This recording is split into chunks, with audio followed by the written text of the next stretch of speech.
Greetings and welcome back to Hiveswap Friendsim. Last time we had a basically normal interaction with a normal person, more or less, who's obsessed with cleaning, but that's fine. And now let us go on to the next bit. The clownliness bit now. Let's see, who's that gonna be? They look like a cat though. This is a dark world, both because it's night and because of the brutal struggle for survival among its polyhemochromatic inhabitants, many of whom seem to thrive on havoc and carnage. You'd be interested to see the Michelin Guide entry for Alternia. You're convinced that after a day here, Ayn Rand would sign up with the Little Sisters of the Poor, Genghis Khan and Attila Hun would join the Quakers, and Adolf Hitler would seek membership in the World Peace Council. You, Garvin's Law Alert, feeling a little dramatic tonight. Anyway, Karako. Hello there. She looks familiar, or he looks familiar, I don't know. Look, genders don't matter really, who cares? Anyway, Karako, you're an energetic little sort, with a golden tooth. Having learned the dangers of using the public thoroughfares, you've taken to dodging down byways and skulking in rear areas, trying to spy out individuals who look ripe for friendship while avoiding the more criminally insane denizens. Just now you're following a winding footpath through the undergrowth surrounding a neighborhood where the local hives are spaced far apart. You came creeping along this footpath for safety. You should have known better. The undergrowth here is like most of the other life forms on Alternia, evolved to ruthlessly purge the gene pool of the weak and the reasonable. Coiled, spring-loaded stalks with foot-long thorns flank writhing bushes with razor-edged leaves, which in turn crowd tentacled flora with toothed lobes, oozing liquid that hisses and smokes when it touches the ground. Extreme caution is needed, just as needed in every circumstance on this planet. While your time on Alternia has gotten you accustomed to injuries, you still shrink from being impaled on sprung thorns and dissolved in acid. You should have known that eventually you would have to come up against the local flora. So you proceed discreetly, avoiding poison fronds and trying not to step on trigger roots. But suddenly, your vegetative focus is interrupted. You hear footsteps on the path, and then around the corner comes a small figure. Hi there. Its face and arms are painted with smudged black. The clown music. It's pretty neat, I like it. I like most of the music in this game actually, it's pretty solid. And this story, as you'll know, it's not really a game. Not really, come on now. I don't like that instrument though. I like the music, but I don't like that hooting, whatever the fuck that is. Oh well. Despite its diminutive physique, it has some of the most impressive horns you've seen on any troll. Really? Are they? Okay. Then the small figure sees you too, and is so startled jumps a foot, impaling its horns in an overarching tree branch, sticking there so that its small legs pump helplessly in the air. Honk! You beg the small person's pardon and assure him that you are fully as startled as he. You go on to explain that you are not dangerous, but that even if you were, you would not want to come to strife with even a small person with horns of that size. Honk! Yes, you would be happy to help him down as long as he promises not to attack you with many bladed weapons that are stuffed into his belt, or with the dozen cans of an inexpensive soft drink held in bandoliers crossing his chest. It strikes you suddenly that a neighborly gesture like helping someone whose horns are stuck in the tree branch can scarcely fail to kindle a light of friendship. You dare to hope that this will be the case now. Edging forward, you get close enough to see that around the small clown's neck hangs a dog tag or ID necklace. You tilt your head and crane your neck to read the writing on it. Karako. If lost, call Bronya or some. Bronya, hi there. We know her. Suddenly this all makes sense. This Karako must have been one of Bronya's recent reject wrigglers who, having gone to childhood under her tender care, has gone out into the world to seek his fortune. That would account for his small size, short legs, and small stature relative to his horns. You eagerly pull out your palm husk, happy for an excuse to pester your own friend. But you've got zero signal out here. You wonder if the surrounding vegetation eats palm husk signals, just as it looks like it eats everything else. You disappointedly slip your palm husk back into your pocket. Honk! You apologize for the delay, explaining that you were surprised to find that you appear to have an acquaintance in common, whom you hope will have time to discuss later. For now, you are ready, willing, and hopefully able to help him down. You hope he won't be offended if you slip behind him first. It's not that you object to bladed weapons or those who stuff dozens of them in their belts, but you feel that the ones he's wearing could ruin your look if buried in your torso, however unintentionally. You edge past the weapons, being careful also not to touch the spring thorns growing at the edge of the path or their trigger roots. Once you're behind Karako, you grasp his horns firmly and pull, withdrawing them from the tree branch and allowing him to drop lightly to the ground. Honk! You tell him that he's very welcome. Then there's a moment of awkward silence as you try to think of something else to say. Fortunately, your new potential friend is not as devoid of the social grace as you are and gets the conversation ball rolling himself. Honk! You explain that you are indeed a stranger in these parts, and that you actually don't fit into any of the hemospectrum categories. Wild, right? Although not quite as strange as you used to be, you like to think, you're really starting to blend in with the local color. Honk. Well, you'd rather not exhibit your blood just now. You're a couple of quarts low due to the robust conditions of life on Alternia, some of which you have recently had the honor of encountering. Honk. You sympathize. Slinking along these hidden paths in the Alternian woods can be tough on the morale.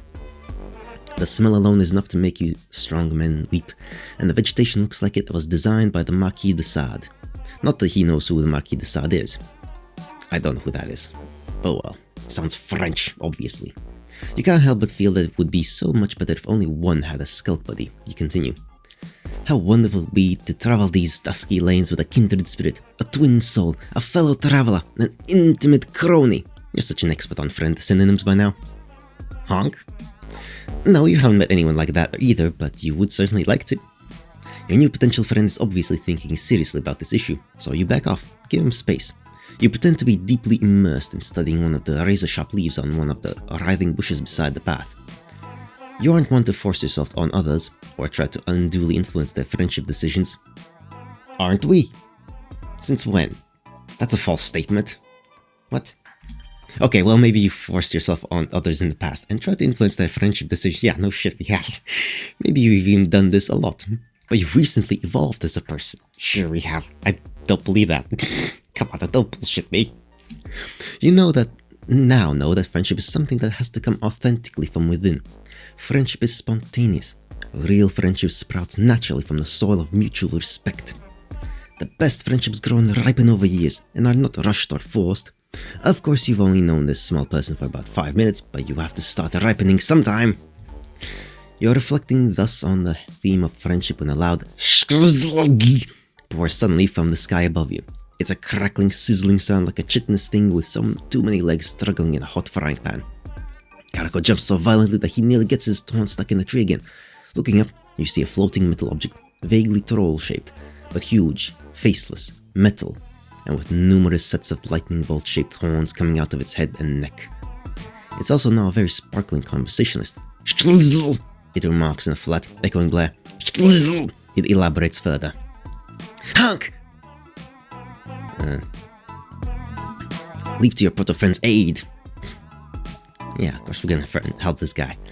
You leap to your proto-friend's aid. Thinking quickly, you push Karako against a large rock that juts out of the undergrowth nearby and jump in front of him, shielding him from the drone with your body. You then pretend to be leaning against the rock in an attitude of tranquil repose. Several of the blade weapons in Karako's belt poke you in the ass, but you don't let this show on your face. Instead, you yawn elaborately and check your wristwatch. You don't have a wristwatch, but you don't think drones know what a wristwatch is anyway. You pretend to smoke a non-existent cigarette.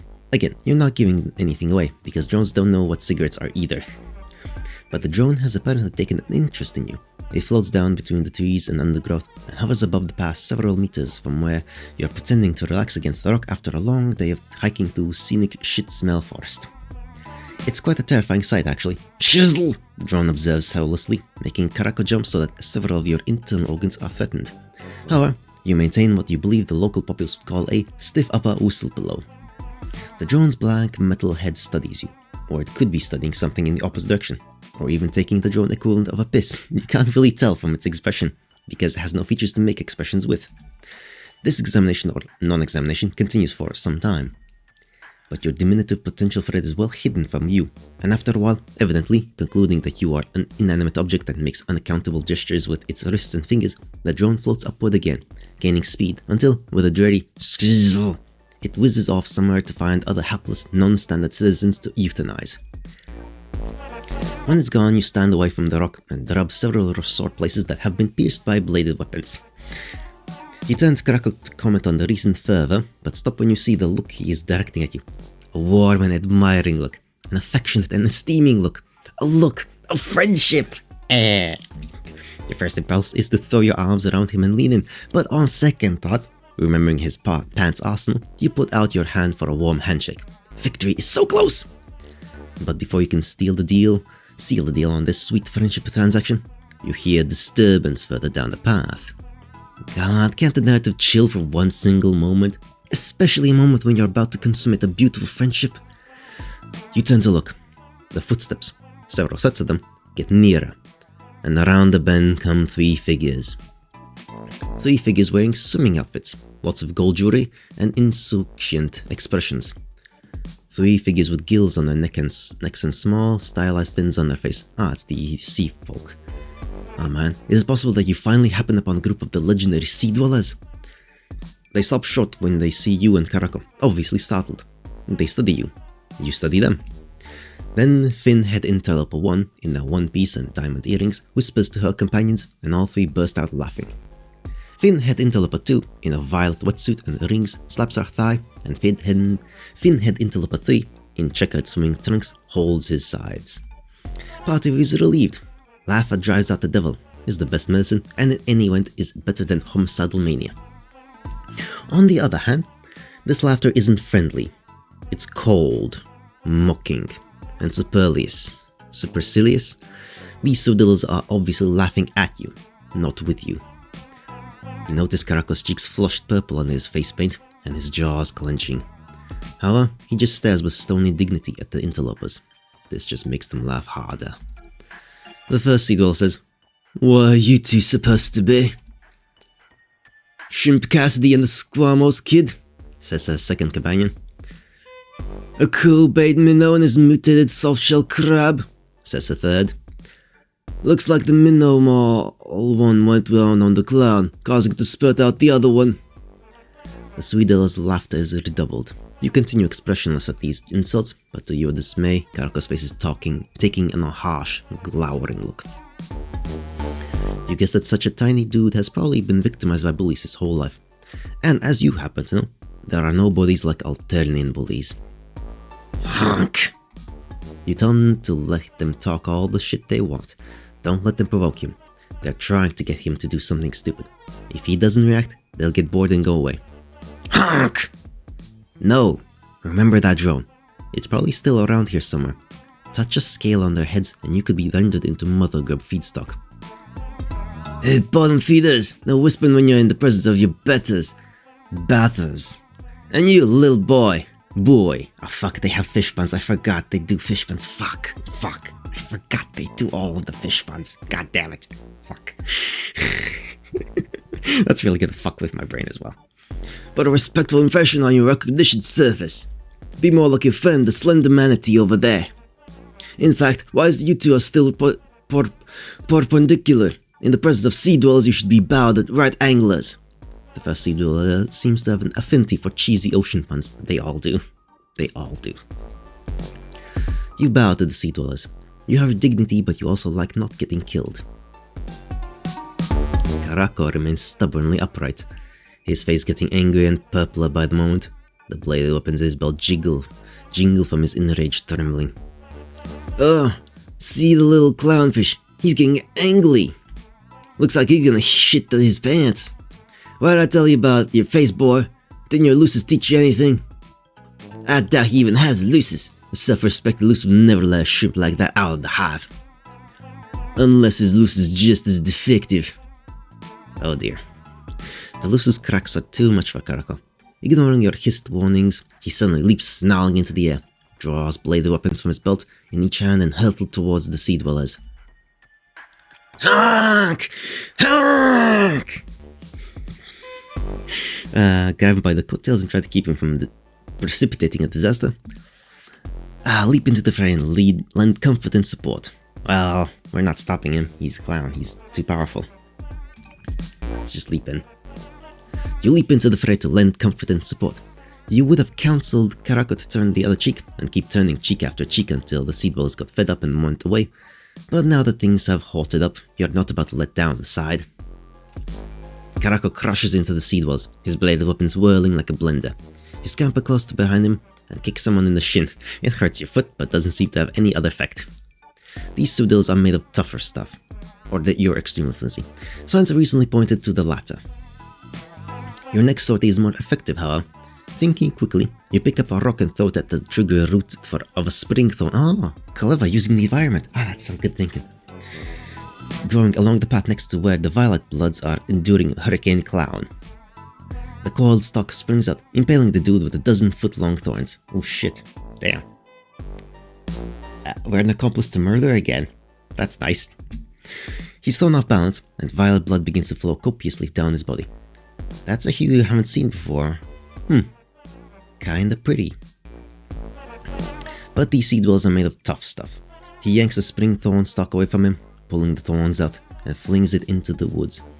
Then he takes out a pocket handkerchief and starts patting his injuries gently. Never mind, right, it's hard to kill him. Meanwhile, Karako's blade weapons have not been idle, and the other two seed wells are likewise leaking violet blood. But these bastards are hard to kill. You remember Pulpa telling you that? As you watch, one of them grabs one of the blade weapons from Karako's hand and buries it in Karako's stomach. Yeah, bad choice. This, unsurprisingly, is distracting for a poor little clown, allowing two of the finny sons of bitches to grab handfuls of blade weapons from his belt and bury them in various parts of his body. You dance around delivering harmless kicks and curses. Karako is still waving his weapons, but he seems to be waving them more slowly now. Then, as more and more blade weapons are buried in his body, he seems to lose focus. The weapons he's been brandishing fall from his hands. Finally, he falls to the ground in the center of a spreading pool of purple blood, twitches feebly for a minute, and then is still. You stare in disbelief at the corpse of one who, if he had been spared just a short while longer, would have been your friend. One despised and rejected, a clown of suffering, familiar with pain. They had flogged him and mocked him and spit on him, and then killed him. You struggle to come to terms with this. While you're doing that, one of the remaining seed walls grabs you by the hair and suplexes you onto the ground. Your head snaps back and pain explodes behind your eyes. You are left lying on your back and trying to stay conscious, which is why you have a good view of what happens next. In the dark sky above you, something opens, something even darker than the sky. A hole, like a cave in the clouds. It winds until you can see that in the cave, a carousel with wooden horses mounted on brass posts rotates, the horses plunging up and down in time with carnal music played by a mechanical organ. Riding the horses are naked store window mannequins, their legs slung awkwardly over the horses' backs, their stiff arms down by the sides in whatever pose they were created, their horns huge and wildly shaped. In the darkness above the carousel, other naked mannequins with plastic wings tied to their backs are supported on wires, and above these in turn, a net of white Christmas tree lights twinkle against the roof of the dark cave or circus tent or whatever it is, throwing their dim starlight illumination down on the rotating carousel. As you watch, two of the winged mannequins break loose from their wires and fly down from that dark region into the night sky in the dimension Alternia occupies. They maneuver until the stiff hands on the ends of their stiff arms are underneath Karako, and then they lift him up into the sky and into the dark carnival. You hear a last faint, reviving honk as they set him on one of the wooden horses, and then the hole in the sky closes, and there is nothing but the night sky above you. All is silent and still again. An odd feeling comes over you. You don't think you've ever felt such a feeling. Just the reality of how utterly insignificant you are.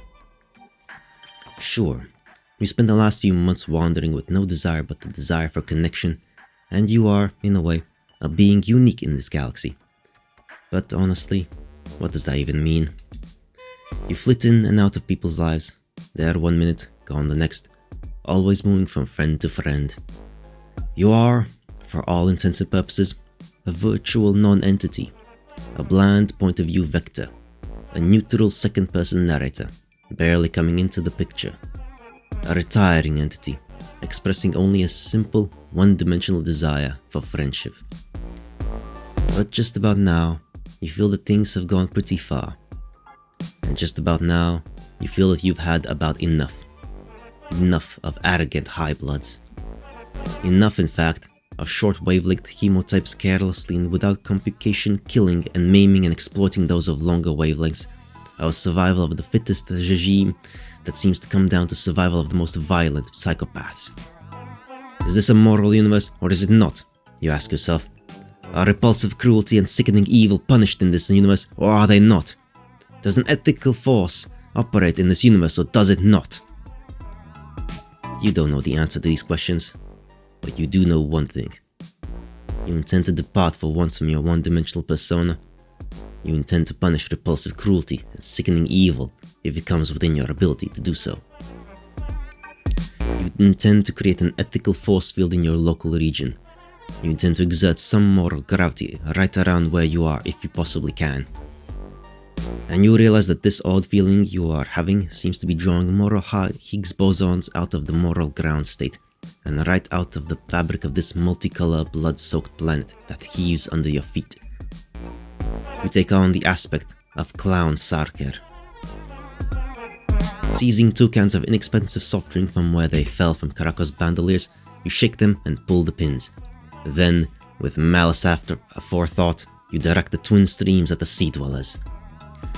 You smell banana and strawberry as the deadly streams play upon them. Already weakened, they fall back with cries under the withering onslaught. As soon as the streams slacken, you take up 2 more cans, shake them, and deal out death to the unrighteous.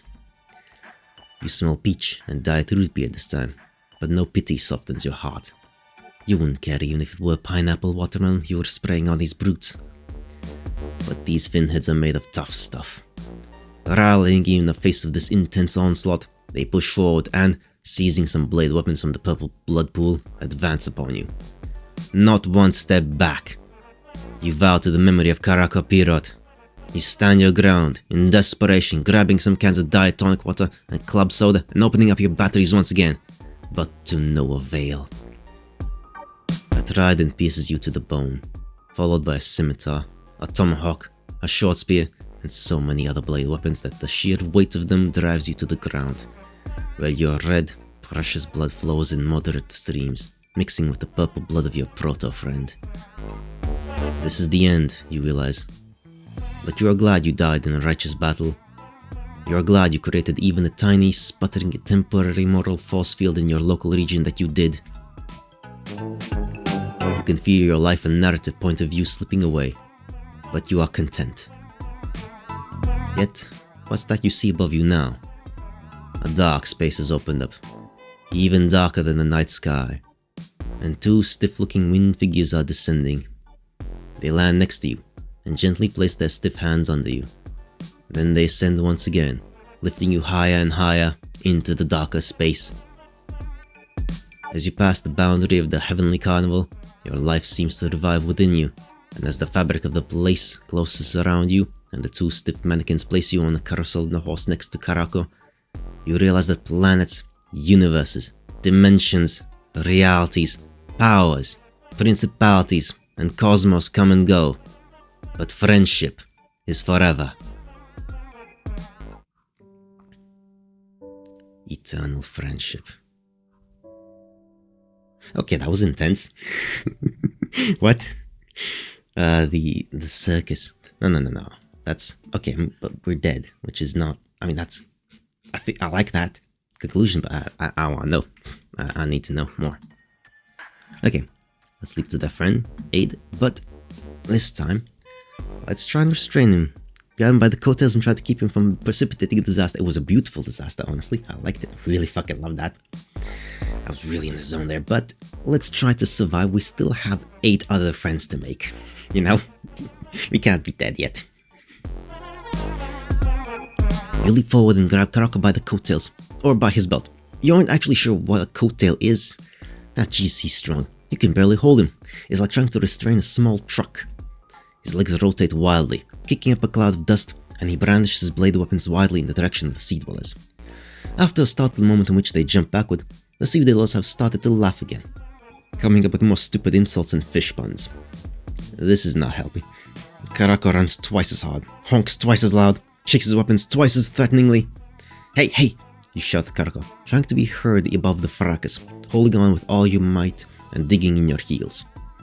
You have half a mind to just let him go, to pay the sea dwellers back for their insults, but you try to keep a cool head. You're doing your proto-friend much more good at trying to restrain his wrath. You've now succeeded in wrapping your arms all the way around him, and now you get in front of him, holding him back with straight arms, or bellowing soothingly into his face and trying to avoid the bladed weapon he's brandishing. But it's not working. You can see from the contorted features, the bared teeth, the distended nostrils with smoke coming out, the blazing eyes, that Karako is getting more and more enraged. And suddenly, his rage seems to reach a kindling point. His body vibrates violently, his eyes grow huge and round, and suddenly, from his body, something like a nuclear blast pushes a wave of fear and violence sends you flying through the air like a scrap of paper in a gale. What the fuck? Are you hallucinating? But you can see as you soar up above the path that the sea dwellers aren't laughing anymore. In fact, they're screaming in terror and fleeing wildly, blundering into razor leaves, being impaled by spring thorns and burned by pod acid, and generally receiving the stern retribution that awaits assholes. Then your head collides with a tree branch, and you are rendered unable to narrate for a while. Oh, hi. You wake up lying in the dust. As consciousness returns, you realize that you are lying on the path, and as it returns further, a small clown-painted figure is seated next to you, quite calm now. He smiles fondly as he sees you sit up. Honk! You smile in return. You express relief that he realized you were acting in his best interests, holding him back from the pinheads. And now, though largely because of his unexpected burst of clown sorcery, or whatever that was, everything has turned out for the best. Karako holds up his arms for a hug, but then remembering the blade weapons in his belt, sticks out his hand. You shake it warmly. Yay!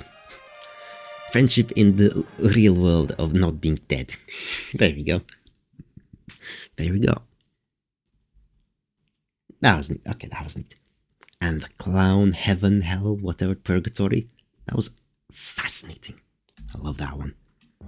Clown purgatory. That was a fascinating one. I'm glad I did not miss that one out though. That was really, really, really good. Anyway. Clowns. Honk!